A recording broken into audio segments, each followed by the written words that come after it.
আমরা যখন সোফায় বসে নেটফ্লিক্সে সিনেমা দেখি, প্রিয়জনকে ভিডিও কলে পাই কিংবা কয়েক সেকেন্ডেই গুগল থেকে সব উত্তর খুঁজে ফেলি, তখন কি একবারও ভেবেছি এই ইন্টারনেট এত দ্রুত কিভাবে আসে? চমকে যাবেন জেনে যে ইন্টারনেট ছাড়া আজকের আধুনিক জীবন কল্পনাই করা যায় না। তার মূল ভরসা আসলে একগুচ্ছ বিশাল কেবল, যা লুকিয়ে আছে গভীর সমুদ্রের অন্ধকার তলদেশে। হ্যাঁ, ঠিকই শুনেছেন, সমুদ্রের নিচে হাজার হাজার কিলোমিটার জুড়ে জড়িয়ে আছে এক বিস্ময়কর নেটওয়ার্ক, সাবমেরিন কেবল, যা বিশ্বের এক প্রান্ত থেকে আরেক প্রান্তে মুহূর্তেই তথ্য পাঠিয়ে দেয়। এই কেবলের ভেতর দিয়ে ছুটে চলে আমাদের প্রতিটি মেসেজ, ভিডিও কল আর ডেটা, আলো বা লেজার সিগন্যালের মতো গতি নিয়ে। এগুলো এতটাই সূক্ষ্ম যে এক একটি ফাইবার অপটিক তার চুলের চেয়েও সরু, অথচ এর ক্ষমতা এমন যে পুরো শহরের ইন্টারনেট চালিয়ে দিতে পারে।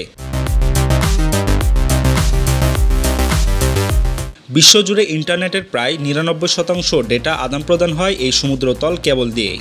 এটি এমন এক নীরব যোদ্ধা যার কথা আমরা ভুলেই থাকি, অথচ যার উপর দাঁড়িয়ে আছে আমাদের ডিজিটাল জগৎ।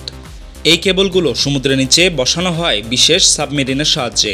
কখনো কখনো এই কাজ করতে হয় হাজার হাজার মিটার গভীরে, যেখানে আলো পৌঁছায় না, অক্সিজেন নেই, আর চাপ এত বেশি যে একটি ছোট বলও চুরমার হয়ে যেতে পারে। তবুও সে ভয়ঙ্কর পরিবেশেও বছরের পর বছর ধরে নিশ্চুপ কাজ করে যাচ্ছে এই কেবলগুলো, নিঃশব্দে, নিরলসভাবে। পরের বার যখন আপনি ইউটিউবে ভিডিও চালাবেন, ফেসবুকে স্ক্রল করবেন বা মেসেঞ্জারে বন্ধুদের সঙ্গে আড্ডা দেবেন, তখন একবার মনে রাখবেন, এই পুরো প্রযুক্তির পেছনে লুকিয়ে আছে এক বিস্ময়কর, অবিশ্বাস্য এক জগৎ, সমুদ্রের নিচে সে কেবল নেটওয়ার্ক, যা আমাদের সংযুক্ত করে রেখেছে গোটা পৃথিবীর সঙ্গে।